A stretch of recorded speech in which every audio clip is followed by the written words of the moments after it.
हम लोग chapter number 13 statistical description of data. कितने मार्क्स का वेटेज है इसका? 5 मार्क्स। कितने मार्क्स का वेटेज है? 5। ठीक है, अभी देखो सबसे पहले चीज देखो हमें क्या डिस्कस करना है। देखो पहले हम लोग इसमें पढ़ने वाले क्या है, स्टैटिस्टिकल डिस्क्रिप्शन ऑफ डेटा मतलब क्या, डेटा कहां से आता है, कैसे आता है। अभी देखो हमने चैप्टर नंबर 14 में क्या पढ़ा था, मीन मीडियन मॉड निकाला। मतलब आप डेटा लेके आ गए तो उसके ऊपर आप क्या क्या कर सकते हो ये हमने आगे पढ़ लिए।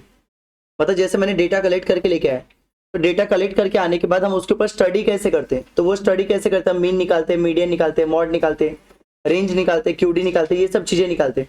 तो वो तो आगे का पार्ट हो गया। डेटा लाए कहां से, डेटा कलेक्ट कैसे करें, ये सब चीजें हम इस चैप्टर में पढ़ने वाले हैं।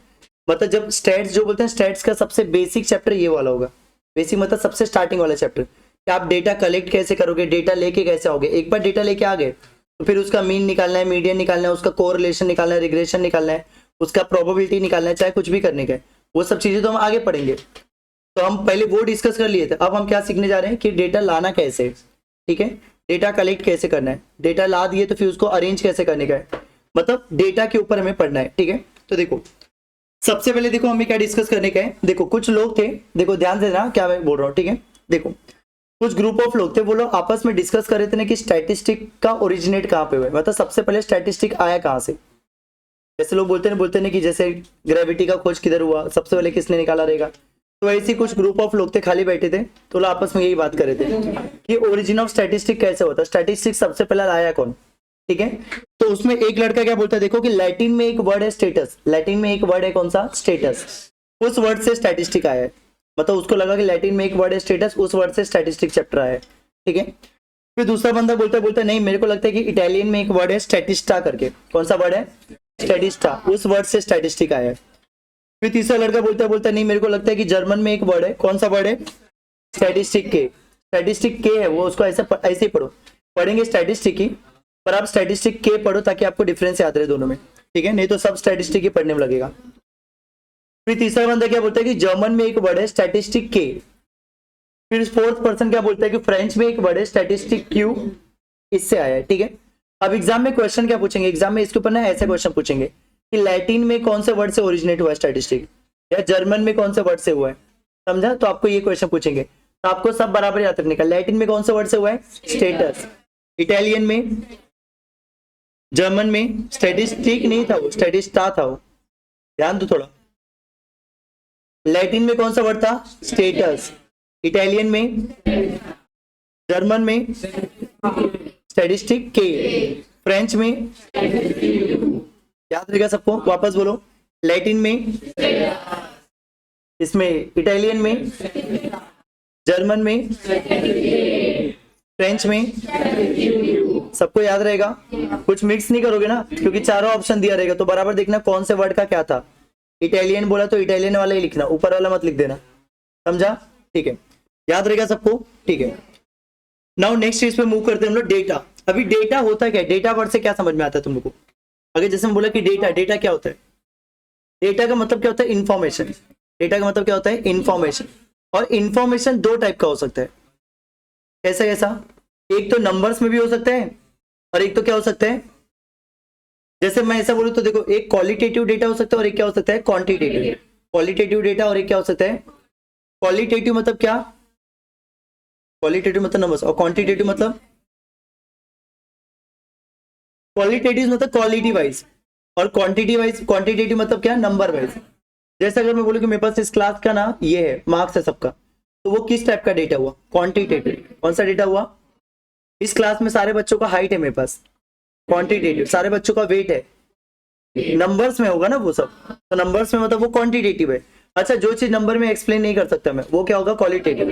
जैसे कितने गोरे बच्चे हैं यहाँ क्लास में, ठीक है, अरे रेसिस्ट नहीं बन रहा हूँ मैं, अरे तो कोई भी नहीं है ऐसा बोल रहा हूँ, देखो, अरे ऐसा बता रहा हूँ, सुनो, नहीं मेरे मुंह पे तो लाइट आ रहा है इसलिए। देखो क्या बोल रहा हूँ मैं, अरे क्या बोल रहा था, टॉपिक से मत भटकाओ।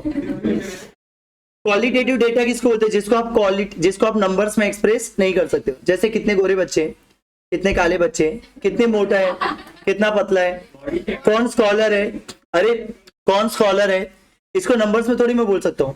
ठीक है, जैसे समझ गया ना मैं चीजें क्या बोल रहा हूँ, ठीक है, समझा। कौन इंटेलिजेंट है, तो ये सब चीजें क्वालिटी वाइज हो गई ना थोड़ी, ठीक है, जिसको आप नंबर्स में एक्सप्लेन नहीं कर सकते। और भी क्या है बताओ क्वालिटेटिव में? क्वालिटेटिव जिसको आप नंबर्स में एक्सप्लेन नहीं कर सकते, ऐसी कोई चीज बताओ जिसको आप नंबर्स में नहीं बता सकते। एडजेक्टिव्स, ठीक है, और क्या? अरे क्वालिटीज तो मैंने बोला, कौन से और क्या बोल सकते हो? जैसा ऐसा कुछ बताओ कि जो मैं बोलूँ कि जिसको मैं नंबर्स में एक्सप्लेन नहीं कर सकता। स्किल्स को, ठीक है, वेरी गुड। नॉलेज, ठीक है, वेरी गुड। थॉट, ठीक है, वेरी गुड। और हाँ ठीक है, अच्छा ही बोल रहे, बोलो और कुछ जिसको आप नंबर्स में एक्सप्लेन। लेवल, लेवल तो लेवल बोला, अच्छा मुझे लगा लेवल बोल रहे हैं। हाँ फीचर्स बोल सकते हो। और अरे हो गया, क्वालिटेटिव कैरेक्टरिस्टिक सब एक ही हो गया। अरे बहुत सारे इंपॉर्टेंट वर्ड तुमने मिस कर दिया। नेशनैलिटी, जेंडर, अभी मैं बोलूंगा जेंडर क्या है, 1 बोलोगे, 2 बोलोगे, 3 बोलोगे, मेल फीमेल बोलोगे ना, मतलब नंबर्स में एक्सप्रेस कर सकते हो क्या? नहीं। जिस चीज को नंबर में एक्सप्रेस नहीं कर सकते, जिस चीज को नंबर में एक्सप्रेस नहीं कर सकते उसको हम क्या बोलते हैं? क्वालिटेटिव। क्या बोलते हैं? जेंडर क्या है? क्वालिटेटिव हुआ, बराबर ना? उसको क्या 1 2 3 थोड़ी बोलोगे, बराबर? नेशनैलिटी पूछा, 1 2 3 थोड़ी बोलोगे, बराबर ना? रिलीजन पूछा, कास्ट पूछा, ये सब नंबर्स में होता है क्या? नहीं। समझा? तो जो चीज नंबर में एक्सप्रेस नहीं हो सकता उसको हम क्या बोलते हैं? क्वालिटेटिव। कोई डाउट किसी को? सबको समझा? उसी पे रहे तू, अभी उसी पे रुके रहे। मैंने क्या कुछ बता दिया लेकिन तू अभी जेंडर पे रुका हुआ। देखो क्या बोला, देखो मैंने, डेटा 2 टाइप का होता है, क्वालिटेटिव और क्वांटिटेटिव। हर एक वर्ड एकदम अच्छे से याद रखना, जो जो चीजें हम डिस्कस करें।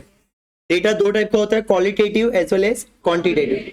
क्वालिटेटिव डेटा किसको बोलते हैं? जिसको आप नंबर्स में एक्सप्रेस नहीं कर सकते। क्वांटिटेटिव, ठीक है, क्वांटिटेटिव को हम वेरिएबल बोलते हैं, क्या बोलते हैं? और क्वालिटेटिव को एट्रीब्यूट। ठीक है, देखो मैंने ऊपर, बराबर, नीचे एग्जांपल भी लिखा है, ब्यूटी, स्मार्टनेस, जेंडर, रिलीजन, बहुत सारे लिख सकते हो आप, ठीक है। चलो आगे देखो, अभी हमें क्वांटिटेटिव पढ़ना है। क्या पढ़ने का है? तो अभी क्वांटिटेटिव देखो, देखो क्वांटिटेटिव भी ना 2 पार्ट, 2 टाइप का होता है।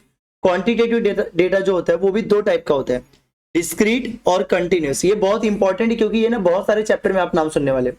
या आप जब आगे जाओगे तो प्रोबेबिलिटी में मैं आपको ये वर्ड बताऊंगा, कोरिलेशन रिग्रेशन में भी ये वर्ड यूज करूंगा, मतलब हर जगह ये यूज करने वाला हूं मैं, डिस्क्रीट और कंटिन्यूस। तो इसका मतलब समझ लो अच्छे से। 2 टाइप के क्वांटिटेटिव डेटा होते हैं, मतलब जो क्वांटिटेटिव डेटा है वो 2 टाइप का होता है, एक डिस्क्रीट होता है और एक क्या होता है? कंटिन्यूस। डिस्क्रीट और कंटिन्यूस। डिस्क्रीट किसको बोलते हैं? जो मेजरेबल हो, जो कभी पॉइंट में ना आ सके। सिंपल लैंग्वेज में बोले तो जो कभी पॉइंट में ना आ सके, ठीक है। जो कभी पॉइंट में नहीं आता उसको हम डिस्क्रीट बोलते हैं, जो पॉइंट में आ सकते हैं उसको हम क्या बोलते हैं? कंटिन्यूस। क्या बोला मैंने? डिस्क्रीट किसको बोलते हैं? जो कभी पॉइंट में नहीं आ सकता, उस नंबर को हम डिस्क्रीट बोलते हैं।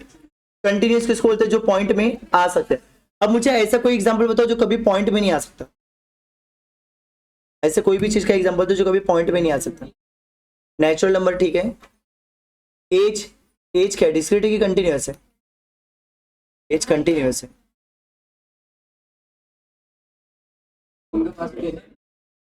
हाँ, फोन का पासवर्ड बोल सकते हो। और अब तुम लोग को ना एक कोई एग्जांपल दे देता ना, उसी पे घूमते हो खाली, कुछ दूसरा। हाँ वेरी गुड, वो अच्छा एग्जांपल था, ये ऐसा एग्जांपल ही चाहिए था। क्लास में कितने लोग हैं? ये कभी पॉइंट में होंगे क्या? 30.5 बच्चे होंगे क्या क्लास में? कितने मेल है, कितने मेल है, कितने फीमेल है? कभी पॉइंट में होंगे क्या? तो जो चीजें कभी पॉइंट में नहीं हो सकती उसको हम क्या बोलते हैं? डिस्क्रीट। और एग्जांपल दो। सैलरी बोल सकते हो, नंबर ऑफ फैन बोल सकते हो, नंबर ऑफ ट्यूबलाइट बोल सकते हो, ये सब पॉइंट में होगा क्या? नंबर ऑफ बेंच, अच्छा नंबर ऑफ बेंचेस बोल सकते हो, number of floors in a building बोल सकते हो। कभी 12.5 महले की बिल्डिंग होगी क्या? नहीं होगी। पॉइंट में कभी आ सकता है क्या ये सब चीजें? नहीं। जो चीज कभी पॉइंट में नहीं आ सकता उसको हम क्या बोलेंगे? डिस्क्रीट। अच्छा जो पॉइंट में आ सकता है उसको हम क्या बोलते हैं? कंटिन्यूस। तो आप कंटिन्यूस का एग्जांपल दो जो पॉइंट में आ सकता है। एज पॉइंट में आ सकता है, हाइट भी पॉइंट में आ सकता है, 5.6। वेट भी आ सकता है, वेरी गुड। मार्क्स पे मैं आता हूँ, रुक जाओ, मार्क्स थोड़ा सा ना कंफ्यूजिंग वर्ड है। और क्या बोले? एज बोले, एज क्या है? कंटिन्यूस है, हाँ। और हाइट, वेट है, और ठीक है। पैसे में भी ना 2-3 डिबेटेबल वाले वर्ड्स हैं, मैं आपको बताता हूँ पैसे वाला। और बोलो, परसेंटेज पॉइंट में आता है, वेरी गुड, ठीक है। अच्छा आप उसके बाद सुनो, मैंने यहाँ पे वैसे लिखा हुआ है बहुत कुछ। सैलरी थोड़ा सा वो वर्ड गलत है, सैलरी कट करो ना वहां पे, सैलरी को कट करके वहां पे लिख दो डिस्क्रीट, या तो कट करो या तो एरो मार दो कि सैलरी वहां पे आएगा, सैलरी डिस्क्रीट में आएगा, ठीक है। और भी कुछ वर्ड्स बता रहा हूँ, वो सब लिख लो, एग्जाम में पूछते हैं ये सब वर्ड्स, ठीक है। मुझे बताओ एज क्या होगा, डिस्क्रीट की कंटिन्यूअस, तो कंटिन्यूअस के नीचे लिख दो एज। मार्क्स क्या है बताओ, मार्क्स पॉइंट में आ सकते हैं कि नहीं आ सकते, नहीं आ सकते, तो मार्क्स क्या होता है, डिस्क्रीट।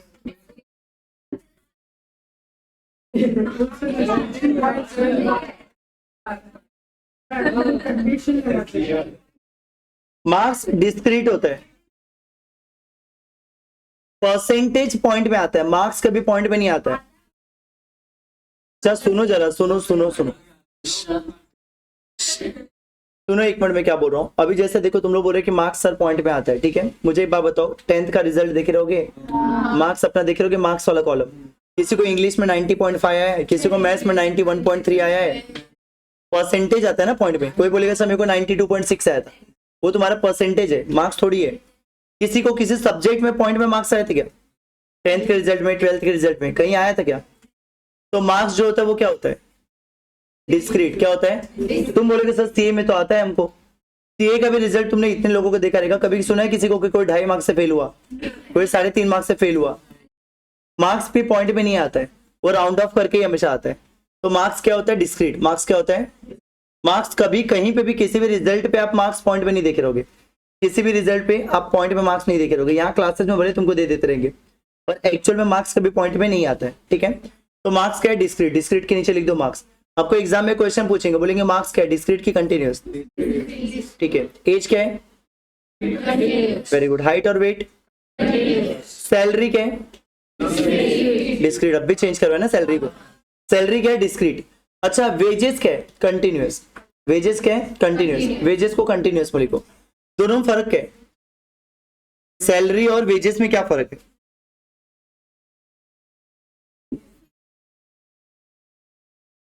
सैलरी और वेजेस में क्या फर्क है। सैलरी फिक्स होता है और वेजेस फ्लक्चुएट होता है। तो वेजेस कंटिन्यूअस कैसे हो गया और सैलरी डिस्क्रीट कैसे हुआ।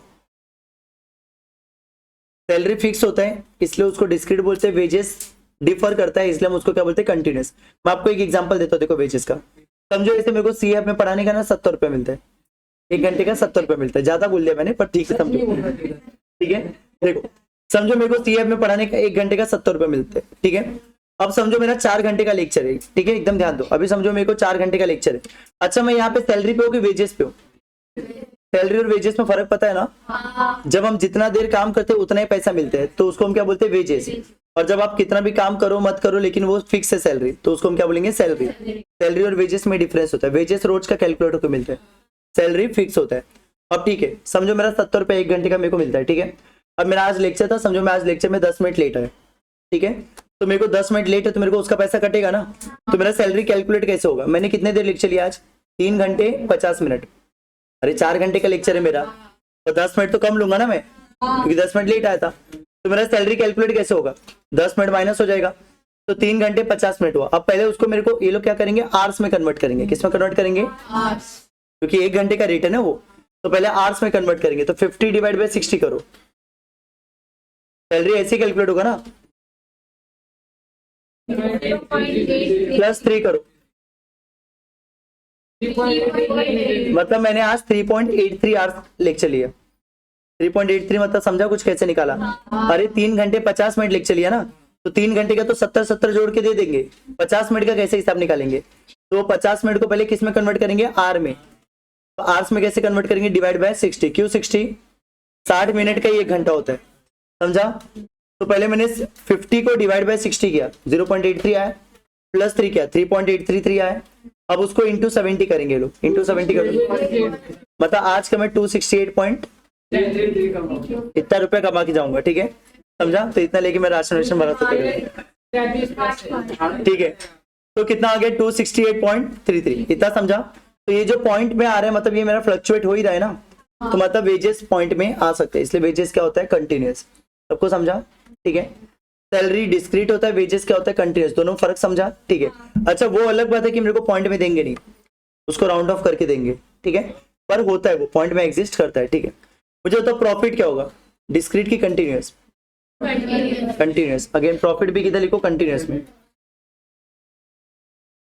और कोई वर्ड बताओ जो पूछ सकते हैं। शू साइज क्या होता है, शू साइज? डिस्क्रीट की कंटिन्यूस? शू साइज, अरे चप्पल जूते का साइज डिस्क्रीट होता है कि कंटिन्यूस? पॉइंट में होता है कि नहीं होता है? होता है तो बोलो हाँ, नहीं होता है तो ना बोलो। शू साइज पॉइंट में होता है कि नहीं होता है? होता है। तूने 9.5 नहीं बोला, लेकिन 9.5 नंबर का भी साइज का मिलता है शूज, और मिलता है ऑफिशियल वेबसाइट पे तो कभी भी जा मिलता है। लेडीज लोग की चप्पल पे तो अक्सर मैंने देखा कि उसमें पॉइंट वाला साइज का मिलता ही है। क्या पैसा ना, पैसा तो डिस्क्रीट ही होगा। पैसा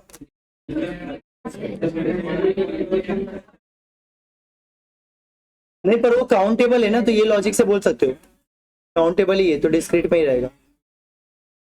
मैं क्या बोल रहा था, शू साइज, शू साइज क्या होता है?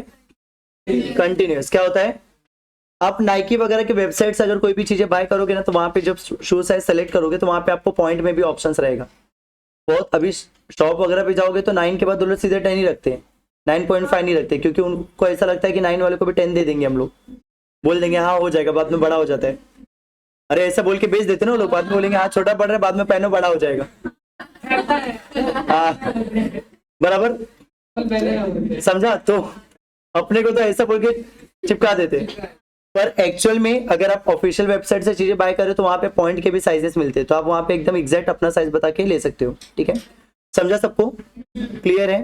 ठीक है, चलो आगे देखो। डिस्क्रीट हो गया, कंटिन्यूस हो गया, सबको समझ गया ना? शो साइज हो गया। और कोई वर्ड जो आपको लगता है कि पूछ सकते हैं? रैंक, रैंक अच्छा वर्ड है, रैंक। रैंक क्या होता है, डिस्क्रीट की कंटिन्यूस? डिस्क्रीट। रैंक लिखो डिस्क्रीट, ये भी क्वेश्चन पूछा हुआ एग्जाम में। Rank discrete. इनकम किस में आएगा? इनकम कंटिन्यूस होता है एक्चुअली, इनकम कंटिन्यूस। कुछ कुछ वर्ड्स ऐसे होते हैं जिसमें आपको थोड़ा सा डाउट लगेगा, पर वो याद रखना पड़ेगा आपको। मतलब आप बोल सकते हो कि सर इसका ये भी तो हो सकता है। इनकम क्या हो गया? कंटिन्यूस। और कुछ बचा? मंथ कैसे पॉइंट में होगा? आर्थ पे पॉइंट में कैसे होगा? एक इसके ऊपर ना क्वेश्चन आया था, ये हो गया तुम्हारा, ये लिख के हो गया बस, इससे अलावा नहीं पूछेंगे, जितना बता दिया उतना ही पूछेंगे, हो गया ना? इसमें से कोई वर्ड्स पूछेंगे। एग्जाम में एक बार एक क्वेश्चन आया था, मुझे लग रहा है इसी पेपर में, तो रुको मैं आपको एक बार दिखा देता हूँ क्वेश्चन। डिस्क्रीट और कंटिन्यूस के ऊपर ही था।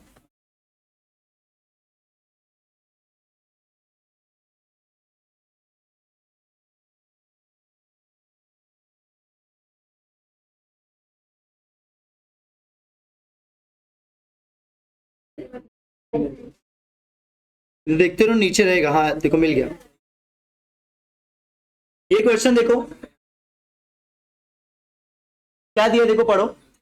आपको बोला कि इसमें से कौन सा कंटिन्यूस होगा, कौन सा कंटिन्यूस होगा। इतना जल्दी आंसर नहीं करना होता है, ये क्वेश्चन देखते तुरंत 0.1 सेकंड में आंसर कर दो। क्वेश्चन पढ़ो, तुमको 1 मिनट मिलता है भाई, 1 मिनट 15 सेकंड, तो आराम से यूटिलाइज करो, सारे ऑप्शन बराबर ध्यान से पढ़ो।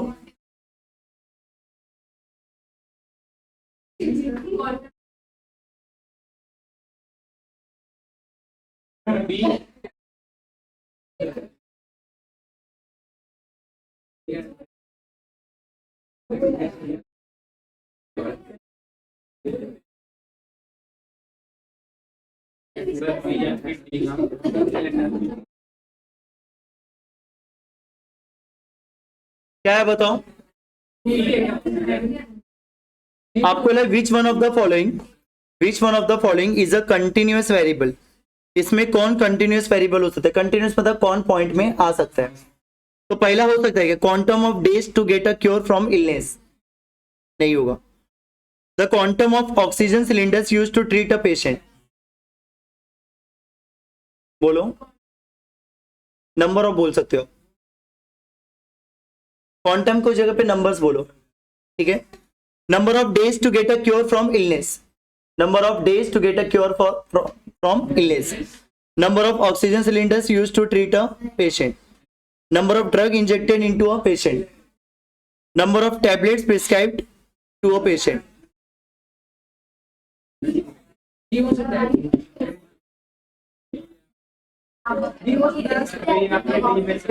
मैं तो बताऊंगा, तुम बताओ पहले।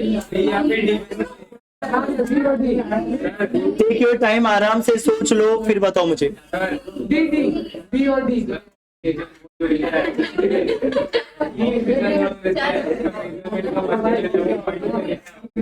क्वेश्चन वापस पढ़ो, क्वेश्चन वापस पढ़ो। नहीं दिख रहा है? अरे क्वेश्चन मतलब वही ऑप्शन ही पढ़ने का यार।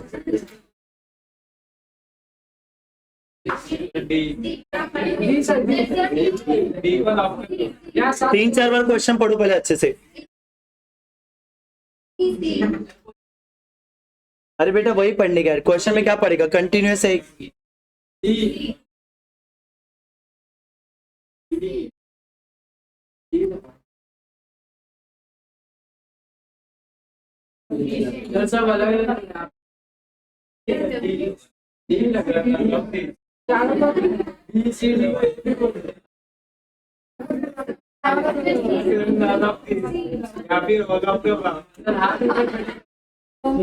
अच्छा, ए वाले कौन कौन है? ए वाले, बी वाले कितने लोग हैं?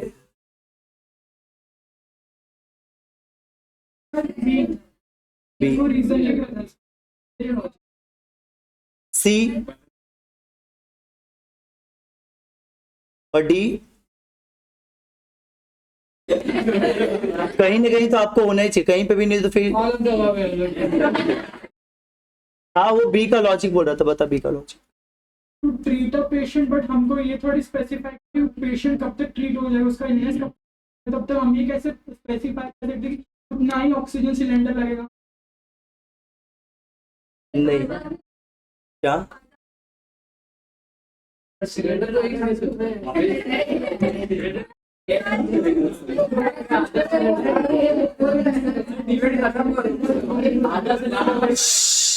ये शांत रहो, रुक जा 1 मिनट रुक।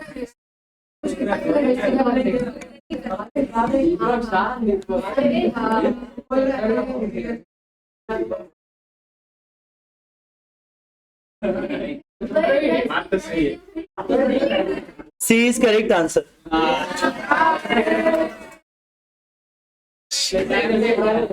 तुमको सुनो, ज्यादा ना सुनो, बहुत इजी क्वेश्चन था। अगर तुम ना स्टार्टिंग के वर्ड्स बराबर पढ़ते, बहुत ज्यादा डीप में जाने की जरूरत नहीं था। अगर तुम स्टार्टिंग के वर्ड्स ना एकदम बराबर ध्यान से पढ़ते तो तुम एकदम आराम से कर सकते। देखो, तुमको पूरा पढ़ने की जरूरत ही नहीं था। क्या बोला? नंबर ऑफ डेज, दिन बोल रहे हैं तो दिन पॉइंट में नहीं होंगे, ठीक है। नंबर ऑफ सिलेंडर्स बोला है, नंबर ऑफ सिलेंडर्स बोला, कितने सिलेंडर लगे, कितना वो बाटला लगेगा, ऐसा पूछ रहा है। तो कितने सिलेंडर, अभी देखो कितना सिलेंडर के अंदर का वो कंज्यूम कर रहे हैं, वो नहीं पूछ रहे कितना ऑक्सीजन तुम ले रहे हो।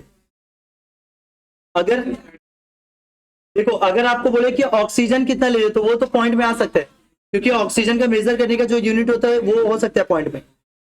तो सिलेंडर्स के बारे में पूछा कितने सिलेंडर लग रहे, तो सिलेंडर कभी पॉइंट में नहीं आ सकता।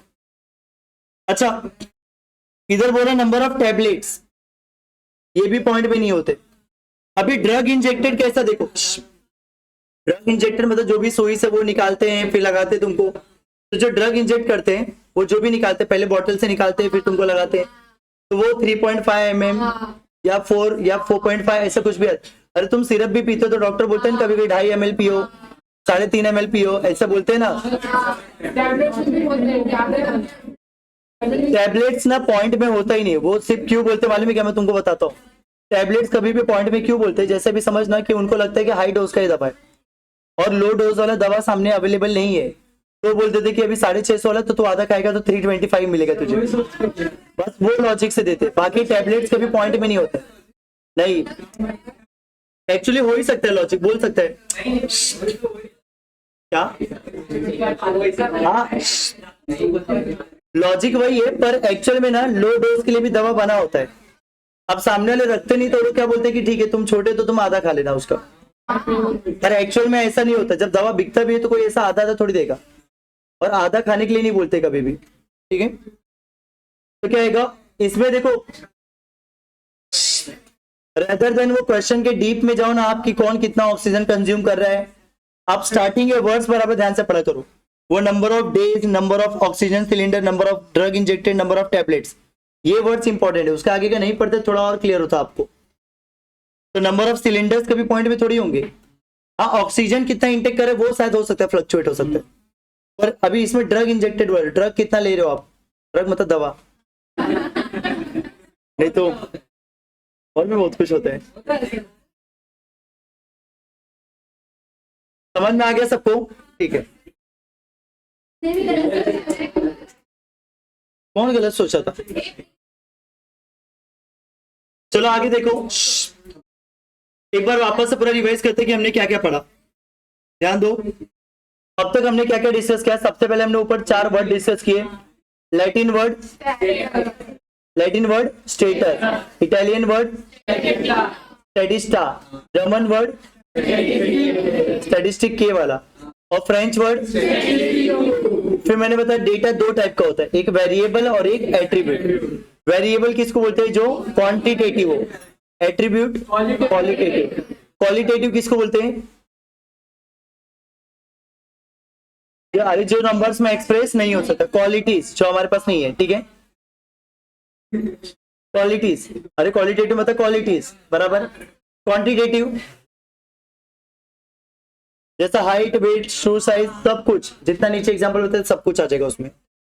अब क्वांटिटेटिव डेटा 2 पार्ट्स में डिवाइड होता है, डिस्क्रीट और डिस्क्रीट। कंटिन्यूस के ऊपर एग्जाम में क्वेश्चन आता ही है, तो ध्यान रखना। वो डिस्क्रीट किसको बोलते हैं, जो कभी पॉइंट में नहीं आ सकता, कंटिन्यूस जो पॉइंट में आ सकता है। बहुत सारे एग्जांपल बताए, उसी में से कुछ पूछेगा तुम्हें एग्जाम में, ठीक है। Next classification of data. Next क्या है, क्लासिफिकेशन ऑफ। अब डेटा कितने टाइप के होते हैं, देखो 2 टाइप के होते हैं, primary data, secondary data. Primary data, सब ध्यान से सुनो, जितना अच्छे सुनोगे उतना अच्छे से आपको थियरी याद रहेगा, ठीक है। देखो 2 टाइप के डेटा होते हैं, एक प्राइमरी डेटा और एक क्या होता है, सेकेंडरी डेटा। प्राइमरी डेटा किसको बोलते हैं, जो डायरेक्ट इंक्वायरी से मिलता है, ओरिजिनल इन नेचर होता है, फर्स्ट टाइम होता है। और सेकेंडरी डेटा जो न्यूमेरिकल इन्फॉर्मेशन होता है, छोड़ो मैं तुमको एक एग्जांपल बताता हूँ, तुमको समझ जाएगा। समझो कॉलेज से ना तुमको ना पीपीटी बनाने के लिए एक प्रोजेक्ट मिला, ऐसा बोले कि तुमको पीपीटी बनाने के कॉलेज से एक काम मिला, बोले कि तुमको वाटर पोल्यूशन के ऊपर एक पीपीटी बनाओ। तो तुम लोग क्या करते हो, घर पे आते हो, गूगल पे वाटर पोल्यूशन डालते हो, वाटर पोल्यूशन पीपीटी डाउनलोड करते हो, डाउनलोड करके पहले पेज पे अपना नाम लिखते हो, लास्ट पेज पे थैंक यू लिखते हो, पीपीटी बन के रेडी हो गया। अच्छा करते हो क्या, तभी सोचो सब टाइम जा आ रहा है तुम्हारा। देखो तो सुनो, तुमने क्या किया, गूगल से डाउनलोड किया, फर्स्ट पेज पे अपना नाम डाला, लास्ट पेज पे थैंक यू लिख दिया।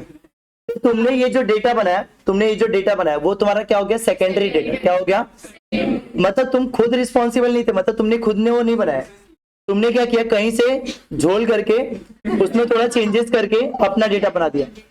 तो सेकेंडरी डेटा का मतलब क्या होता है कि तुम्हारा वो ओरिजिनल डेटा नहीं था, डेटा कहीं पहले से अवेलेबल था, तुमने उसको निकाला, उसमें थोड़ा सा चेंजेस किया और वो एक नया डेटा बना दिया, तो वो क्या हो जाएगा, सेकेंडरी डेटा। कोई डाउट किसी को, समझा, तो वो क्या हो गया, सेकेंडरी डेटा, समझा, ठीक है।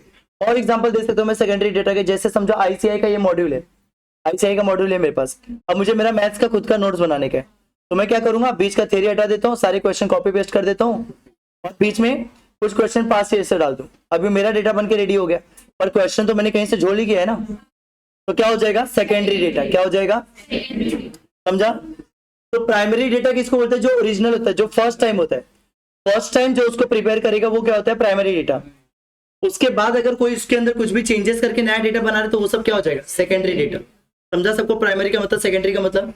प्राइमरी ओरिजिनल होता है, फर्स्ट टाइम होता है, उससे पहले उसको कोई भी कलेक्ट नहीं किया रहता है, ठीक है।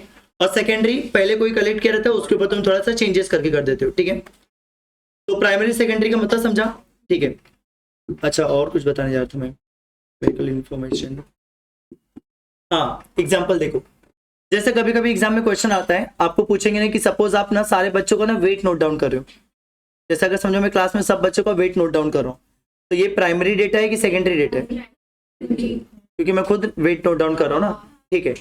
अब समझो सेकंड, अभी ऐसा पूछा आपको, समझो क्लास में हर बच्चों का वेट है पहले से, अब जितने 80 kg के ऊपर वाले हैं उनको मैं अलग बैठा रहा हूँ, जितने 80 kg कम वाले हैं उनको अलग बैठा रहा हूँ, तो ये क्या हो जाएगा, सेकेंडरी डेटा। क्या हो जाएगा, मैंने खुद ने वेट नोट डाउन नहीं किया, मैंने वेट पहले से था निकाला हुआ, उसके हिसाब से थोड़ा सा अरेंज कर दिया।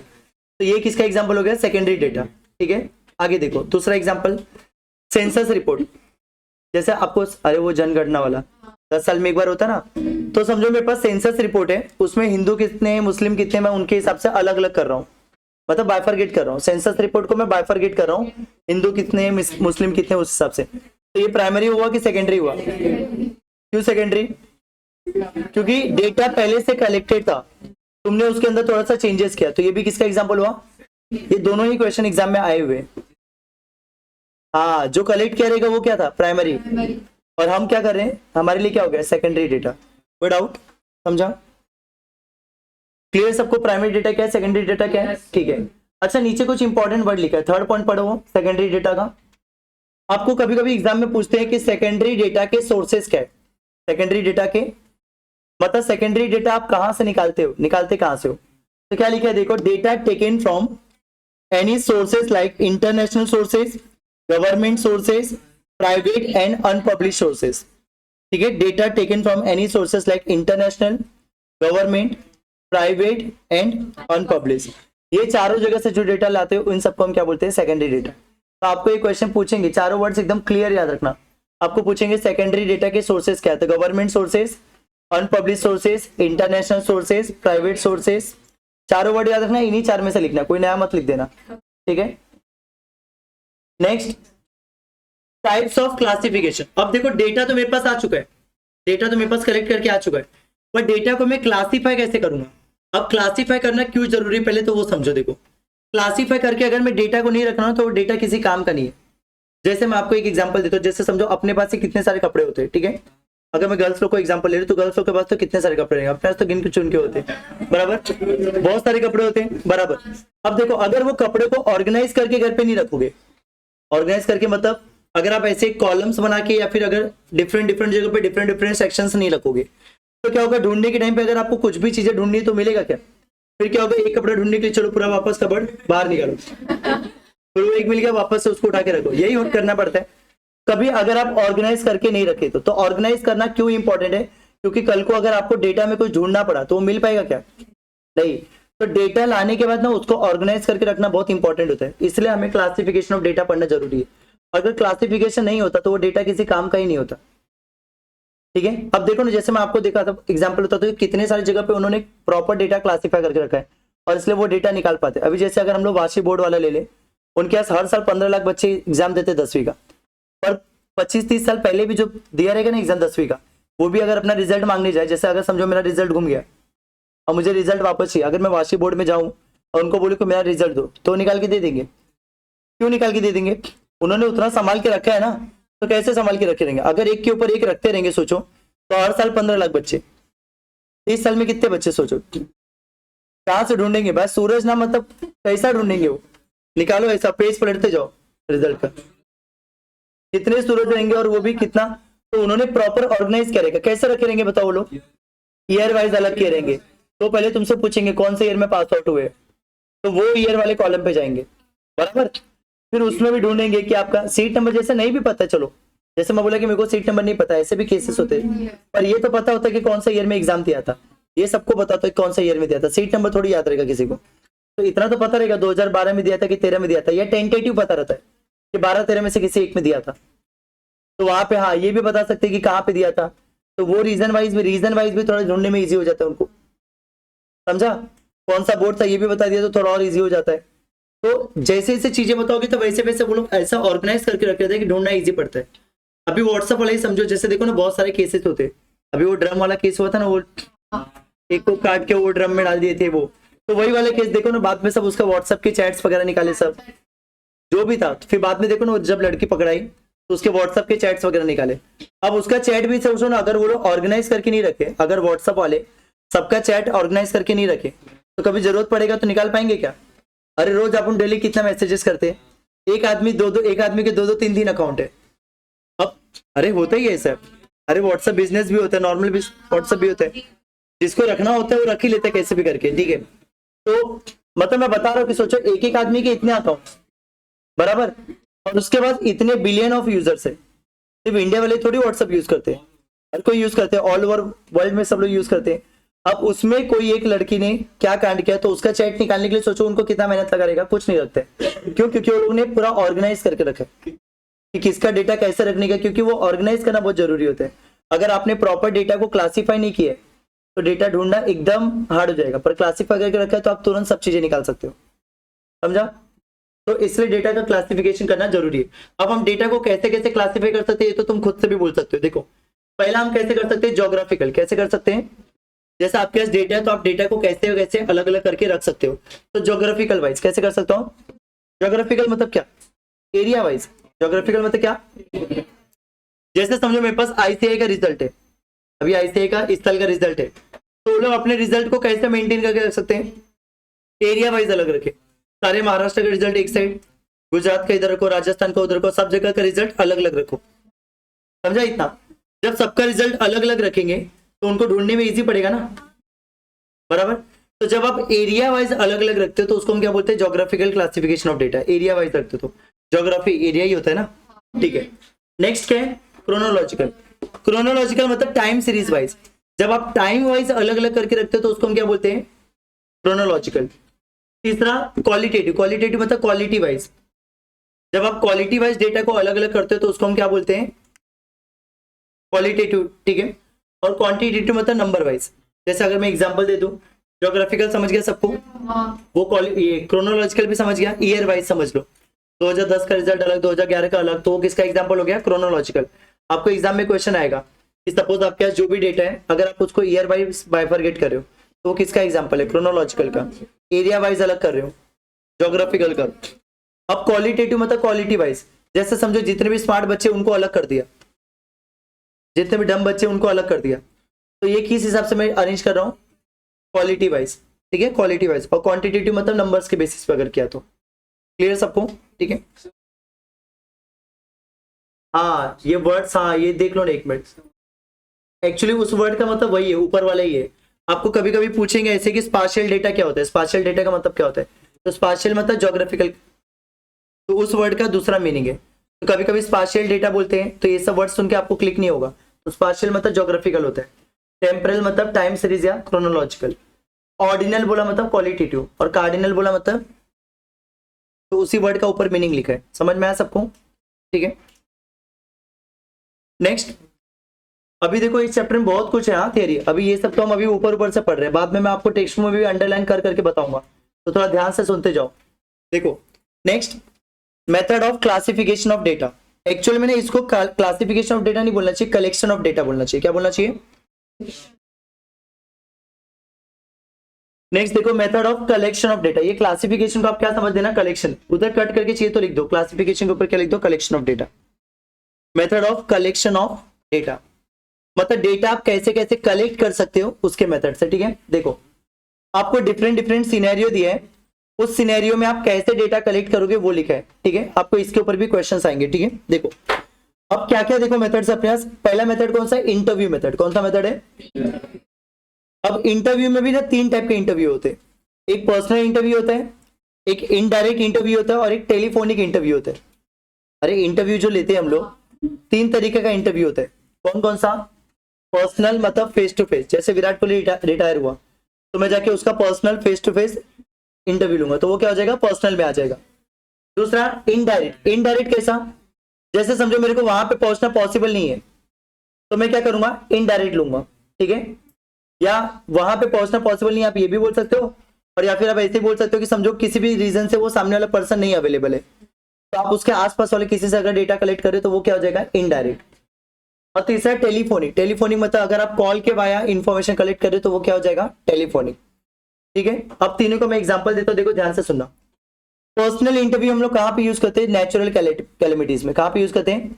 नेचुरल कैलेमिटीज में। नेचुरल कैलेमिटी का मतलब क्या हुआ? कोई भी नेचुरल डिजास्टर हुआ, कोई भी नेचुरल चीजें हुई, जैसे फ्लड आया, अर्थक्वेक आया, भूकंप आया, अर्थक्वेक आया, सब एक ही होता है, ठीक है। वोल्केनो इरप्ट हुआ, ड्रॉट हुआ मतलब सूखा हो गया, बारिश नहीं पड़ी कभी। कोई भी चीजें जो वॉर नेचुरल नहीं होता है, मैन मेड है। नेचुरल मतलब जो भगवान से हो रहा है, ठीक है। तो कोई भी चीजें जो नेचुरली होती है, जैसे वॉर बोल रहा हूँ वापस यार क्या बोल रहा था मैं? अर्थक्वेक हो गया, फ्लड आ गया, बाढ़ आ गया, और साइक्लोन आ गया, चलो ठीक है, और सुनामी आ गई, ठीक है, ठीक है, बिल्डिंग गिर गई, अर्थक्वेक में ही आ गया। ये सब चीजों में जो आप इंफॉर्मेशन कलेक्ट करते हो वो कौन सा यूज करते हो? Personal interview. क्या लेते हो? जैसे समझो यहाँ पे विरार में फ्लड आ गया, बाढ़ आ गया, तो अगर मुझे इसका इंफॉर्मेशन कलेक्ट करना है तो मैं क्या करूंगा? पर्सनल इंटरव्यू लूंगा। जो उससे अफेक्टेड है उसके पास जाके उसका इंटरव्यू लूंगा कि मतलब आपके यहाँ पे पानी भरा था तो आपको कैसा लग रहा है?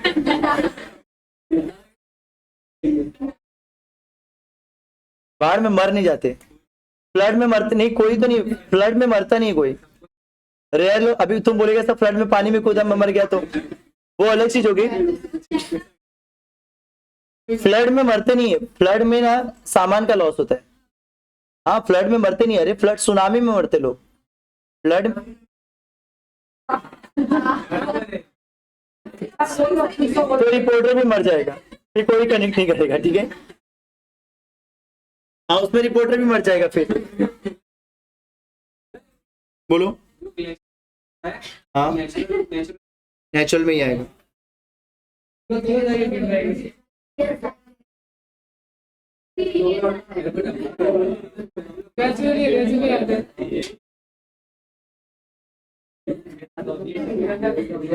क्या बोल रहे हैं?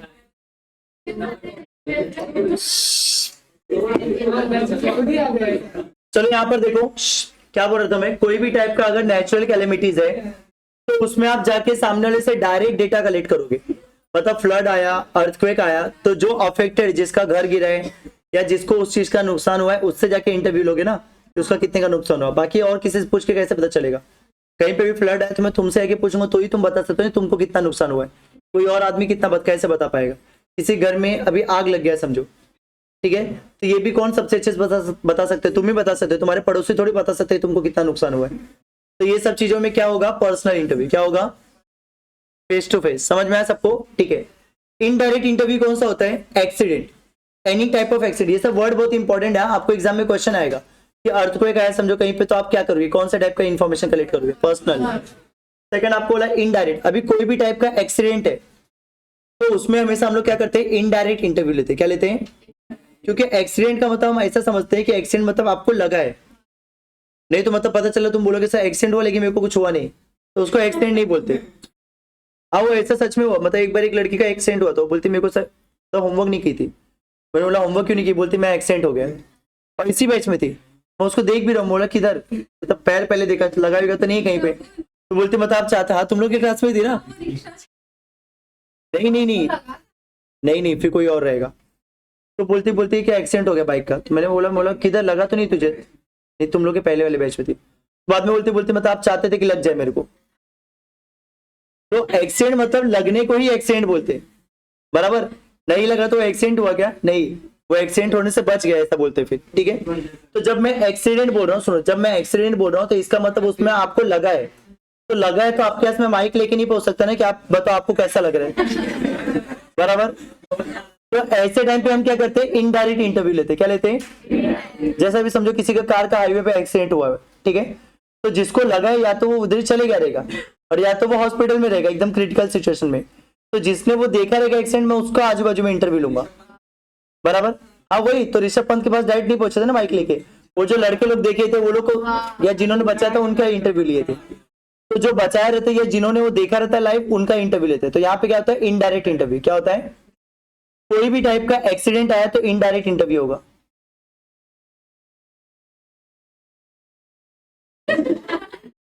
हाँ, बोल सकते हैं, सही बात। जो डायरेक्ट अफेक्टेड रहेंगे वो तो रहेंगे ही नहीं, ठीक है। हाँ, टेररिस्ट अटैक बोल सकता है, तो इनडायरेक्ट वाले में ही रहेगा।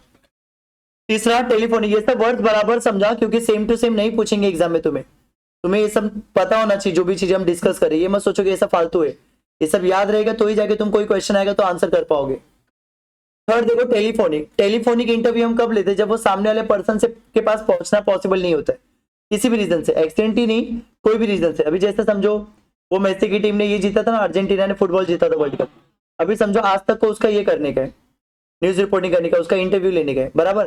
तो मेसी इतना छोटा आदमी तो है नहीं कि सबको छोटा आदमी हो, हाइट से नाप रही हो। छोटा आदमी तो वही ना, विरार में तो रहता है, ग्लोबल सिटी में तो रहता है। बारिश होती रहेगी तो नाव लेके निकलता रहेगा, बराबर। तो अगर मेसी का इंटरव्यू लेने का है, सुनो, अब मेसी कैसा है, पूरा वर्ल्ड का स्टार हो गया ना, वो ऐसा हो गया, मतलब पूरा वर्ल्ड फॉलो करता है, मतलब वो कैसा हो गया, अब वो नेक्स्ट लेवल हो गया। क्रिकेट जैसा नहीं, क्रिकेट कैसे कुछ लोग फॉलो करते, कोई कोई कंट्री तो खेल देखती भी नहीं है, बराबर। कितनी जगह पे क्रिकेट को तो वैल्यू ही नहीं है, बराबर।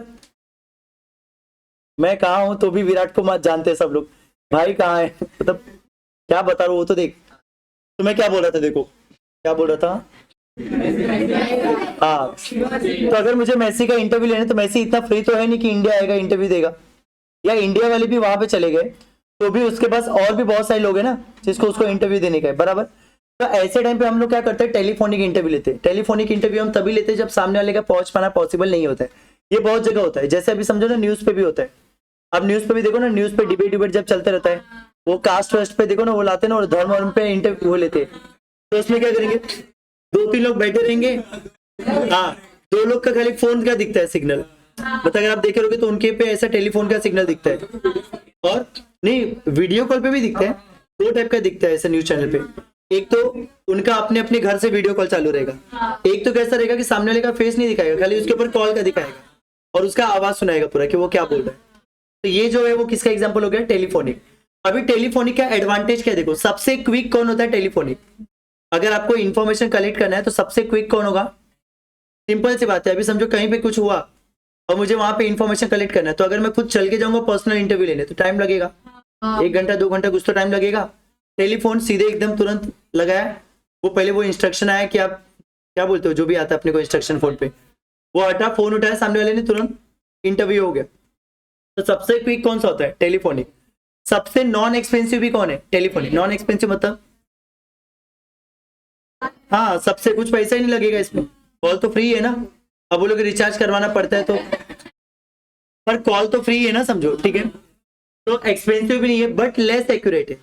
लेस एक्यूरेट क्यों बोलते हैं, देखो टेलीफोनिक को लेस एक्यूरेट क्यों बोलते हैं, क्योंकि आप इसके ऊपर रिलाय नहीं कर सकते हो कि सही डेटा है, क्योंकि आपने खुद देखा नहीं है। अब जैसे समझो कहीं पे भी बॉम्ब फुटा है और समझो मैं वहां पे टेलीफोन पे ऐसे कॉल करके इन्फॉर्मेशन कलेक्ट कर रहा हूँ, तो मैंने वहां पे देखा है कि कितना हुआ है कितना नहीं हुआ है, ठीक है। अब कोई कुछ भी बोल रहा है, टेलीफोन पे कोई कुछ भी फेंक सकता है। अब जैसे समझो विरार में समझो फ्लड आया, मेरा लेक्चर आज कैंसिल हो गया और मैं देख नहीं पाई कि कितना पानी भरा है। मैंने दीपक कॉल किया, बोला दीपक कितना बारिश हुआ है, कितना पानी भरा है। अभी अभी दीपक बोलेगा सर मेरे मुंह तक पानी में मुंह ऊपर निकाल के बात कर रहा हूँ फोन पे, बराबर। तो फेंकने के टाइम कितना भी कोई बोल सकता है, बोलेगा पूरा पानी में डूबा हो सर। तो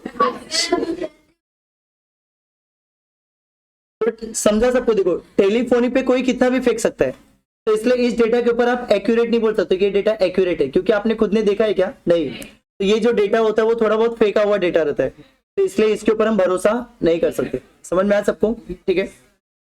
नेक्स्ट कौन सा है, इंटरव्यू हो गया। इंटरव्यू में 3 देखा हमने, सबको समझाइए। नेक्स्ट कौन सा है, mail questionnaire method. Mail questionnaire method, mail questionnaire method का मतलब देखो क्या होता है, जहां पे आपको बहुत ज्यादा लोगों से डेटा कलेक्ट करना होता है वहां पे आप क्या यूज करते हो, मेल मेथड। कौन सा यूज करते हो, मेल में आप क्या करते रहोगे, एक मेल टाइप करते रहोगे और सबको फॉरवर्ड कर देते रहोगे और एक साथ सबका रिस्पॉन्स आ जाएगा। देखो आप समझो कि कौन सी जगह पे मेल की जरूरत पड़ेगी, आप खुद बताओ मुझे कहां पे मेल की जरूरत पड़ेगी सर्वे करने के लिए। और जैसे देखो मैं एक एग्जांपल देता हूँ, समझो ना अभी इंडिया ने जो सीज फायर का नहीं बोल सकते, रुको, सीज फायर तो मेरे ऊपर थोड़ी रहेगा डिपेंड, बराबर ना, वो तो बड़े लोग डिसाइड करेंगे, मैं थोड़ी कौन होता हूँ। तो चलो मैं दूसरा एग्जांपल देता हूँ। जैसे समझो ना गवर्नमेंट ने ना आर्टिकल 370 हटाया कि लाया, क्या था वो आर्टिकल 370, हाँ ठीक है। देखो समझो गवर्नमेंट ने आर्टिकल 370 हटा दिया, ठीक है, पर समझो मैं उससे खुश नहीं हूँ, ठीक है। ध्यान से समझो मैं क्या बोल रहा हूँ, पहले वो समझो। मैंने बोला कि गवर्नमेंट ने समझो 370 हटा दिया, आर्टिकल 370 हटा दिया, पर मेरे को वो अच्छा नहीं लगा, समझो कि मेरे को अच्छा नहीं लगा। अब मैं मोदी जी को बोलूंगा कि मैं आपने जो किया मेरे को अच्छा नहीं लगा, तो बोलेंगे तू है कौन, निकल। बार बार बोलेंगे तू है कौन, वो 143 करोड़ की पॉपुलेशन में जो छोटा सा नंबर आता है ना उसमें तू है, तो तेरा हम क्यों ही सुने, बराबर। तो किसी एक का थोड़ी सुनेंगे, बराबर। तो अगर मुझे फिर भी उनको चैलेंज करना है कि नहीं तुमने ये जो किया है वो गलत किया है, ये आना चाहिए, ये जो भी कर रहे हो गलत कर रहे हो, तो मैं क्या करूंगा, देखो मैं क्या करूंगा, एक मेल टाइप करूंगा। मेल मतलब वो पेटिशन लिखूंगा। पेटिशन सुने हो सब लोग? पेटिशन वगैरह आज सुना रहेगा तुमने, ठीक है। तो हम लोग जैसे देखो ना, ये पेटिशन वगैरह कब निकलता है, जैसे कुछ रेप वेप का केस होता है ना, देखो तो उस टाइम पे ये चीजें आती है। जैसे बीच में किसी का कुछ तो हुआ था ना ऐसा, तो पेटिशन निकलता था। पेटिशन में क्या लिखते हैं लोग, एक मेल टाइप करेंगे बड़ा सा, उसमें सब लिखेंगे कि क्या क्या चीजें हुई है, क्या क्या चीजें की गई है, ठीक है। उसके नीचे ना ऐसा व्यू दिया रहेगा। पहले आपको पूरा सिनेरियो समझाएंगे उसमें कि क्या चीजें हुआ है। वो कर्नाटका वाले में हुआ था वो पेटिशन, आज तुमने तभी देखा रहेगा। पेटिशन बेस्ट एग्जांपल है मेल वाले में, तो आपको समझ में आ जाएगा। देखो समझो, मैं पहले जैसे मेरे को चाहिए कि वो लोग को फांसी मिलना चाहिए, पर गवर्नमेंट क्या करी कि उनका ट्रायल पे ट्रायल लिए जा रही है कि क्या कर रहे हैं, मतलब सच है कि गलत है, वो टाइम पास किए जा रहे हैं। तो अगर मुझे ऐसा बोलने का नहीं उसको फांसी दो, तो मेरे एक के बोलने से होगा क्या? नहीं। तो मैं पहले एक पेटिशन लिखूंगा एकदम बड़ा सा, उसमें बताऊंगा कि क्या क्या चीजें हुई, कितना सीवियर चीजें हुई है, ठीक है। फिर मैं नीचे लिखूंगा कि आपने पूरा पढ़ा, अब आपके हिसाब से उसको क्या करना चाहिए, जेल देना चाहिए कि फांसी देनी चाहिए। तो जैसे अगर समझो बहुत सारे लोगों ने फांसी वाला ऑप्शन चूज किया, तो अब इसके बेसिस पे मैं गवर्नमेंट में अप्लाई कर सकता हूँ, मतलब गवर्नमेंट में केस कर सकता हूँ। अब मेरा एक क्यों नहीं गिनेंगे वो लोग, अब मतलब गवर्नमेंट ऐसा नहीं बोलेगी कि तू अकेला बोल रहा है, अब मेरे पीछे 2 लाख लोग बोल रहे हैं, 4 लाख लोग बोल रहे हैं, समझा सबको, ठीक है। मतलब अगर 4 लाख लोगों ने उसको पिटीशन पे रिव्यू दिया है, तो अब मेरा एक का नहीं काउंट होगा, वो ऐसा काउंट होगा कि 4 लाख लोगों ने काउंट बोला है ऐसा। तो अब गवर्नमेंट उसको कंसिडर करेगी और अब वो मेरी बात का वैल्यू करेगी थोड़ा। तो जब आपको इतने ज्यादा लोगों का इन्फॉर्मेशन कलेक्ट करना होता है, तो वहां पे आप हमेशा क्या यूज करोगे, मेल मेथड। कौन सा मेथड? माइक लेके मैं सबसे पूछ सकता हूँ क्या कि आपके हिसाब से क्या करना चाहिए, आपके हिसाब से क्या करना चाहिए। बहुत ज्यादा करूंगा, 40-50 लोग का कलेक्ट कर सकता हूँ पूरे दिन में। माइक लेके मैं कितने लोग का इंटरव्यू ले पाऊंगा? 40-50 लोग, बहुत ज्यादा। 50 लोग भी ऐसे लेके ऐसे स्टेशन खड़े रहो, आपको क्या लग रहा है, आपको क्या लग रहा है, कोई विराट की ट्रेन से उतर बोलेगा हट तू, ऐसे लोग इतना वही भड़क भी जाएंगे। तो बराबर सही बोले, इतने घाई में रहते लोग, भाई कोई गिर गया उस पर भी ध्यान नहीं देते, बराबर। तो मेल क्वेश्चनर कहाँ पे यूज करते हो आप? जहाँ पे वाइड एरिया कवर करना होता है। कहाँ पे? आपको क्वेश्चन पूछेंगे कि अगर आपको वाइड एरिया कवर करना है तो क्या यूज करोगे? Mail question method. सबको समझा इतना? ठीक है। Next, observation method. Observation method कहाँ पे यूज करते हैं? देखो, जहां पे आपको स्मॉल एरिया कवर करना होता है, बेस्ट मेथड है सबसे, और टाइम कंज्यूमिंग भी है। ऑब्जर्वेशन ना सारे में ना सबसे बेस्ट मेथड माना जाता है। क्यों सबसे बेस्ट बोलते हैं इसको? क्योंकि इसमें, हाँ, इसमें मैंने खुद ऑब्जर्व करके वो डेटा कलेक्ट किया है। मतलब ना मैंने किसी से पूछा है, ना किसी के, अभी जैसे मैं इसका इंटरव्यू ले रहा हूँ, तो ये मैं नहीं बोल रहा हूँ, ये वो बोली है ना, तो भी भरोसा नहीं कर सकते कि उसने सच बोला है कि गलत बोला है, बराबर। पर जब मैं खुद ऑब्जर्व करके वो चीजें लिख रहा हूँ, तो ऑब्जर्व करके करते हो तो ये सबसे बेस्ट डेटा होता है। तो सबसे बेस्ट डेटा किसमें होता है? ऑब्जर्वेशन में। आपको पूछ सकते हैं कि सबसे बेस्ट डेटा किसमें मिलता है, तो ऑब्जर्वेशन में। ऑब्जर्वेशन लेकिन देखो ना, स्मॉल एरिया ही कवर करता है। क्यों स्मॉल एरिया? अभी कहीं पे बॉम्ब फूटा और आप ऑब्जर्वेशन मेथड से डेटा कलेक्ट करने जा रहे हो, तो पहले तो आप वहां जाओगे, जाने में टाइम लगेगा, मतलब ये टाइम कंज्यूमिंग है। अच्छा, खर्चा भी लगेगा यहाँ से वहां जाने में, तो मतलब ये एक्सपेंसिव भी है। और आप कहाँ कहाँ जा पाओगे? कुछ ही जगह जा पाओगे ना। तो ये मतलब क्या बोल सकते हैं कि आप टाइम कंज्यूमिंग भी और कम एरिया भी कवर करते हैं। आप ऑब्जर्व करके ज्यादा एरिया कवर कर सकते हो क्या? नहीं, ऑब्जर्व करके हम कम एरिया ही कवर कर सकते हैं, ठीक है। तो ऑब्जर्वेशन से कम एरिया कवर होता है, सबसे बेस्ट मेथड है, टाइम कंज्यूमिंग है, एक्सपेंसिव भी है, पर सबसे बेस्ट यही है, ठीक है। Last question is field and send by enumerates. वही लार्ज इंक्वायरीज में यूज करते हैं। आपको पूछ सकते हैं कि लार्ज इंक्वायरीज में क्या यूज करते हैं, तो आप ये याद रख लेना, ठीक है। सेम वो ऐसा बोल सकते हो कि उससे भी बड़ी इंक्वायरीज के लिए यूज होता है। आप ऐसा दोनों में देख फर्क, अच्छा देख फर्क भी क्या है मालूम है क्या? इधर देखो, मेल क्वेश्चनर्स और ये लार्ज इंक्वायरीज वाला जो लिखा है मैंने, उसमें फर्क क्या है? देखो, इसमें ना रिस्पॉन्स आता है, मेल वाले का ना एक लॉस है। क्या लॉस है मालूम? मेल वाले का नॉन रिस्पॉन्सिव होता है, वो लेस रिस्पॉन्सिव होता है। नॉन रिस्पॉन्सिव या लेस रिस्पॉन्सिव का मतलब क्या हुआ? सब लोग मेल का रिस्पॉन्स नहीं करते। मैं 2 लाख लोगों को भेज तो दिया मेल, भेजने मेरे को टाइम नहीं लगेगा, पर इसमें से 2 लाख में से ना मेरे को लगता है कि 1.5 लाख लोग या उससे भी ज्यादा लोग ऐसे होंगे जो मेल कभी खोलते ही नहीं रहेंगे। अभी तक कितने लोग जो मेल खोल के रोज पढ़ते हैं कि उनको क्या क्या मेल आया? कोई नहीं खोलता रहेगा। मेल में अपने को क्या आ रहा है क्या नहीं आ रहा है कोई खोल के पढ़ता है क्या जल्दी? नहीं, बहुत रेयर लोग पढ़ते हैं, बहुत रेयर लोग। तो मेल जो होता है वो क्या होता है? लेस रिस्पॉन्सिव होता है, मतलब उसमें रिस्पॉन्स कम आते। लार्ज इंक्वायरीज वाले में इसमें रिस्पॉन्स आते हैं, मतलब ये सर्वे टाइप हो गया। जैसे अभी समझो जुझार सर को तुम लोग का फीडबैक लेने का है, तो सबको एक एक फॉर्म पकड़ा दिए, समझा? तो ये क्या हो जाएगा? समझा? ठीक है, थैंक यू। समझ में आ गया सबको? क्लियर सबको? ठीक है, सब सर को ऐसे बोले ना। हाँ, वही बहुत ज्यादा डिस्कस कर लिए। Presentation of data, presentation of data दो टाइप का। अभी देखो इसके ये सब जो भी चीजें मैंने बताई ना, ये सब में भी हमें डिटेल में भी बहुत सारी चीजें देखनी। अभी हम ऊपर ऊपर से चीजें पढ़ रहे हैं जिससे अपने को चैप्टर का ओवरव्यू पता चल गया है, ठीक है। अभी और मुझे बहुत कुछ अंदर बताने का है, तो उसमें भी थोड़ा टाइम लगेगा, ठीक है। देखो प्रेजेंटेशन ऑफ डेटा मतलब डेटा को आप कैसे रिप्रेजेंट कर सकते हो, डेटा को कैसे रिप्रेजेंट कर सकते हो। तो देखो मैंने बोला है कि डेटा दो टाइप का होता है, दो टाइप मतलब पीछे मैंने बहुत बार बोला डेटा दो टाइप का होता है। एक डेटा जो होता है जिसका फ्रीक्वेंसी होता है और एक जिसका विदाउट फ्रीक्वेंसी होता है, मतलब फ्रीक्वेंसी नहीं है। फ्रीक्वेंसी मतलब क्या होता है, रिपीटेशन। अब जैसे मैं समझो इस क्लास में सब बच्चों को वजन नोट किया, वेट नोट किया, तो हो सकता है ना 45 किलो वाले 2 बच्चे निकल जाए, तो रिपीट हो गए ना। तो रिपीट हो गए मतलब इनका फ्रीक्वेंसी है। तो ये जो डेटा हुआ वो कौन सा हुआ, विद फ्रीक्वेंसी वाला, इस डेटा का फ्रीक्वेंसी है। अगर मैं बोलूं कि डेटा में कुछ भी रिपीट नहीं हो रहा तो वो क्या हो जाएगा, विदाउट फ्रीक्वेंसी। रिपीट हो रहा है तो विद फ्रीक्वेंसी, रिपीट नहीं हो रहा है तो क्या हो जाएगा। इतना समझा, ठीक है। अब विदाउट फ्रीक्वेंसी वाले डेटा के लिए मेरे पास क्या क्या देखो, line chart, bar diagram, pie chart. Line chart देखा है सबने कैसा दिखता है, लाइन चार्ट कैसा दिखता है। वो क्रिकेट मैच देखो ना, जब हम लोग क्रिकेट मैच देखते हैं 10 ओवर के बाद एनालिसिस दिखता है, देखो वो ऐसे एक टीम में से ऊपर पर उसका लाइन दिखता है ग्राफ, और दूसरी टीम में से नीचे से ऊपर से जाती रहती है। तो जो डायग्राम दिखता है उस डायग्राम को हम क्या बोलते हैं, लाइन चार्ट। लाइन चार्ट मतलब सिंपल लाइन होता है यार। शेयर मार्केट का ग्राफ वो भी लाइन चार्ट है, शेयर मार्केट का ग्राफ भी जो क्या है, लाइन चार्ट। लाइन चार्ट समझे सबको, ठीक है। लाइन चार्ट अच्छा क्या होता है, वन डायमेंशन। 1D मतलब क्या होता है, वन डायमेंशन। 3D मूवी देखने आए तो पता है 3D 2D भी होता है, वैसे 1D भी होता है।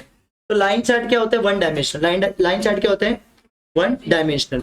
नेक्स्ट बार डायग्राम या बार चार्ट, ये क्या होता है, ये भी वन डायमेंशनल होता है। बार चार्ट किसको बोलते हैं, वो रेक्टेंगुलर बिल्डिंग, रेक्टेंगुलर बिल्डिंग होता है ना, अरे रेक्टेंगल्स, वो रेक्टेंगल्स रहेंगे, बॉक्स रहेंगे और बीच में स्पेस रहेगा। बॉक्स रहेगा और बॉक्स जॉइंट नहीं रहेंगे, सब बॉक्स चिपके नहीं रहेंगे, बीच में स्पेस स्पेस रहेगा। तो उस डायग्राम को क्या बोलते हैं, हाँ, पर वो शायद हिस्टोग्राम रहता है, मुझे लग रहा है। जॉइंट रहता है कि अलग अलग रहता है, वो अलग अलग रहेगा अगर तो बार रहेगा, अगर जॉइंट है तो वो हिस्टोग्राम होता है। वो जो रेक्टेंगुलर बॉक्स बोल रहे हो ये सब मैं आपको दिखाऊंगा, हाँ वही दिखा देना एक बार सबको, वही वाला तुम्हारे मॉड्यूल में है, ये सब मैं आपको दिखाऊंगा बाद में देख लेना, मैं दिखाने वाले ही हूँ। अभी सिर्फ सुन लो ध्यान से, देखो सिर्फ ध्यान से सुन लो। रेक्टेंगुलर बॉक्स है अगर और वो जॉइंट नहीं है तो उसको हम क्या बोलते हैं, बार डायग्राम, ठीक है। आगे पाई चार्ट। पाई चार्ट पता है, वो सर्कल, स्कूल में पढ़ते रहोगे, देखो सर्कल होता था, अलग अलग सेक्शन बना के उसके अंदर सब लिखा रहता था, ठीक है। तो वो क्या हो जाएगा आपका पाई चार्ट। पाई चार्ट क्या होता है, 2D। पाई चार्ट क्या होता है, ये सब याद रखना, ठीक है। नेक्स्ट विथ फ्रीक्वेंसी वाले देखो, अभी हिस्टोग्राम किसको बोलते हैं, वही रेक्टेंगुलर बॉक्स पर इस बार जॉइंट रहेगा। आगे फ्रीक्वेंसी पॉलीगॉन या फ्रीक्वेंसी कर्व किसको बोलते हैं, फ्रीक्वेंसी पॉलीगॉन किसको बोलते हैं। हिस्टोग्राम समझा आपको सबको, किसको बोला, सारे हिस्टोग्राम के मिड पॉइंट्स को ज्वाइन करो स्केल से, तो जो डायग्राम बनेगा वो क्या बनता है, फ्रीक्वेंसी पॉलीगॉन। अगर आप फ्री हैंड ज्वाइन कर रहे हो उसको तो क्या बनेगा, फ्रीक्वेंसी कर्व। जो रेक्टेंगल बनाए थे आपने, सारे रेक्टेंगल के बीच वाले पॉइंट्स को ज्वाइन करो स्केल से। अगर आप ज्वाइन कर रहे हो तो जो भी ऐसा ऐसा ऐसा ऐसा जो भी बनेगा वो फ्रीक्वेंसी पॉलीगॉन होगा, और अगर आप उसको फ्री हैंड ज्वाइन कर रहे हो तो वो क्या हो जाएगा, फ्रीक्वेंसी कर्व, ठीक है। नेक्स्ट क्यूमुलेटिव फ्रीक्वेंसी पॉलीगॉन मतलब ऊंचाई। ये सब चीजें मैं आपको बताऊंगा, अभी के लिए बस इतना याद रखो। और ये सब क्या है, 2D, सबके सब क्या है, सब 2D है। 1D कौन था, लाइन चार्ट और बार चार्ट या बार डायग्राम, बाकी सबके सब क्या है, 2D। अच्छा 3D कौन है, 3D फिगर के नाम बताओ मुझे, क्या है 3D फिगर, कौन सा होता है, ग्राफ मत बताओ, 3D फिगर्स क्या, क्यूबॉइड हो गया, very good, cube, sphere, cylinder, 10th में जो सब पढ़े, कोन, फ्रस्टम ऑफ कोन, ये सब नाम सुने हो ना 10th में, ये सबको हम क्या बोलते हैं, 3D फिगर्स। आपको एग्जाम में कभी कभी क्वेश्चन आता है, आपको 3-4 नाम देंगे और बोलेंगे ना कि इनको अरेंज करो, इनको क्या करो, अरेंज करो। जैसे आपको दे देंगे क्यूब, पाई चार्ट और लाइन चार्ट, तो सबसे असेंडिंग ऑर्डर में अगर मैं अरेंज करूंगा तो क्या आएगा, पहले लाइन चार्ट, फिर पाई चार्ट, फिर क्यूब। कैसे अरेंज किया, 1D 2D 3D, समझा। कोई डाउट है किसी को, एक बार पूरा देख लो फिर इसके एमसीक्यूज करते हैं हम लोग। क्वेश्चन पढ़ने दो पहले। Which of the following statement is false, कौन सा फॉल्स है। Statistics derived from the Latin word status, Italian word statista, French word statistic क्यों था, तो सी वाला। कोई डाउट? इसमें इजी रहेगा सब। Statistic is defined in terms of numerical data. अच्छा ये मैंने स्किप किया अभी तक, तो रुक जाओ, थर्ड वाला देख लो। वो बताना बच्चे, मैं भी एक बार और थ्योरी बताने वाला मॉड्यूल से। Statistic is applied in what? सब जगह अप्लाई कर सकते हैं। Statistic is concerned with what? दोनों आते हैं ना, क्वालिटेटिव क्वांटिटेटिव। कौन सा आएगा? डी या सी? एन एट्रीब्यूट, एट्रीब्यूट क्या होता है? क्वालिटेटिव। लिखा है मैंने, वहां पे लिखा था नोट्स में, देखो। एट्रीब्यूट क्या होता है? क्वालिटेटिव। इनकम क्या होता है? Income continuous. Marks of a student, time नहीं लगना चाहिए भाई, मार्क्स डिस्क्रिटिव होते हैं। नेशनैलिटी, अरे अनपढ़ लोग, नेशनैलिटी क्या होगा? हिंदू ये सब बोलोगे ना, नेशनैलिटी इंडियन ये बोलोगे ना, तो उसको नंबर्स में कहाँ एक्सप्रेस कर सकते हो? जेंडर हो गया, नेशनैलिटी हो गया, इसको नंबर्स में बोल सकते हो क्या? Drinking habit of a person, quality है ना ये तो। अरे ड्रिंकिंग हैबिट एक क्वालिटी हुआ ना। Age of a person discrete की कंटिन्यूअस? एज कंटिन्यूअस है ना। Data collected on religion from census report,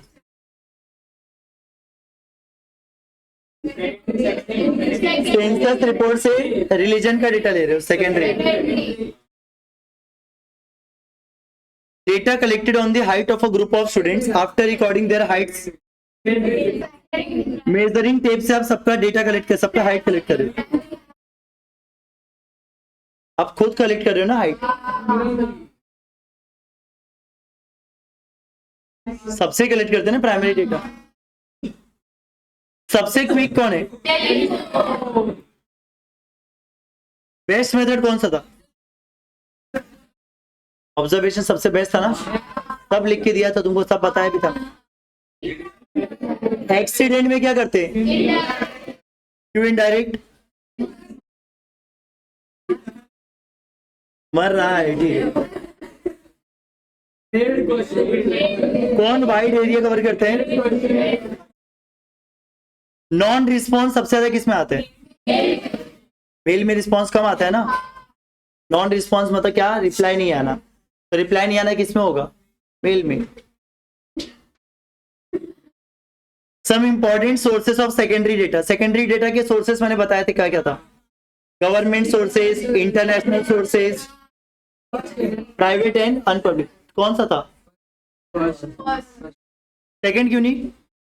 primary sources दिया था क्या? प्राइवेट एंड प्राइमरी दिया था क्या? प्राइवेट दिया था, प्राइमरी नहीं दिया था। गवर्नमेंट सोर्सेस देखो, मतलब सब में ना पार्शियली राइट है, बाकी सब ऑप्शन पार्शियली राइट है, आधा राइट है आधा रॉन्ग है।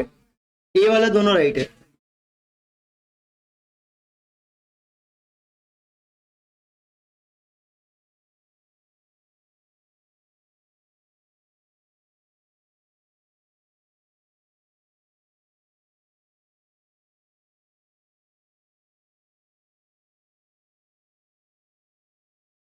तो चलो करवाया नहीं मैंने, ये बचा रहेगा अपना। चलो सम सीखा तो वो ट्राई करते। बाकी थियरी हम लोग जब नेक्स्ट टाइम डिटेल में करेंगे तो ये सब चीजें भी कर लेंगे, ठीक है। ये क्वेश्चन ट्राई करो ना, फर्स्ट क्वेश्चन पूरी फॉर्मुलेस के ऊपर ही है, लॉजिक के ऊपर क्वेश्चन है। देखो ध्यान दो सब लोग, पहले क्वेश्चन देखो, आप पढ़ोगे क्या लिखा है इसने। देखो टोटल 1000 लोग हैं, जिसमें से 25% इंडस्ट्रियल वर्कर है। 25% क्या है? इंडस्ट्रियल वर्कर, मतलब इंडस्ट्री में काम करने वाले लोग हैं, ठीक है। और उसके बाद क्या लिखा है? बाकी लोग एग्रीकल्चर वर्कर है। मतलब दो टाइप के वर्कर के बारे में बात किया है, एक इंडस्ट्रियल और एक क्या बोला है? एग्रीकल्चर। इंडस्ट्री में काम करने वाले और एग्रीकल्चर में काम करने वाले। उसके बाद क्या लिखा है इसने? 300 लोग वर्ल्ड कप मैच देखते हैं, बाकी लोग वर्ल्ड कप मैच नहीं देखते। तो पहले तो क्वेश्चन पढ़ के ये समझने का किस किस चीज के बारे में बात कर रहा है। इंडस्ट्रियल वर्कर और एग्रीकल्चर वर्कर, ये दो चीजों के बारे में बात कर रहे हैं। उसके बाद क्या लिखा था बताओ? टीवी देखने वाले, टीवी नहीं देखने वाले, ठीक है। तो अब करेंगे कैसे, देखो पहले मैंने एक टेबल बना दिया, industrial worker, agriculture worker, total. इधर क्या लिखा? Watch, didn't watch, total. अब टोटल कितने लोग थे मेरे पास बताओ? टोटल कितने थे? 1000। इतना समझा? अच्छा, इस 1000 में से 25% लोग इंडस्ट्रियल वर्कर है। 1000 का 25% कितना होता है? बचे हुए 750 लोग क्या रहेंगे? ये समझा? अच्छा, 300 लोगों ने वर्ल्ड कप मैच देखा है, तो बचे हुए 700 लोगों ने वर्ल्ड कप मैच, समझा इतना? आगे पढ़ो। 30% of the people who had watch, जितने लोगों ने वर्ल्ड कप मैच देखा है उनका 30%, कितने लोगों ने वर्ल्ड कप मैच देखा है, इनका कितना परसेंट? एक सेकंड सर, अच्छे से 1 मिनट वापस पढ़ो। 30% of the people who had not watch, जितने लोगों ने नहीं देखा उसका 30%, कितने लोगों ने नहीं देखा था? 700 का 30% कितना होगा? 210। और ये 210 लोग इंडस्ट्रियल वर्कर है। तो इंडस्ट्रियल वर्कर के आगे लिखो, कहां लिखो? 210, इधर इधर इधर की इधर, यहाँ पे क्यों इधर? क्योंकि इन्होंने देखो, पहली बात तो ये लोग इंडस्ट्रियल वर्कर है, तो IW वाले लाइन में लिखूंगा, और उन्होंने वर्ल्ड कप मैच नहीं देखा है तो इधर ही लिखूंगा ना। एक बार ये 210 मिल गया तो बाकी तो निकल जाएगा, ये 40 आएगा, तभी तो 250 कंप्लीट होगा ना। ऐसा टोटल सेम होना चाहिए, ये 260। अब तुम्हें पूछा क्या? Number of agriculture worker who enjoyed world cup matches on TV. Agriculture वाला होना चाहिए, टीवी देखा रहना चाहिए। आंसर इज 260, समझा? सेकंड सम भी सेम है, तो घर पे ट्राई कर लेना वो, ठीक है। Thank you so much, have a good day.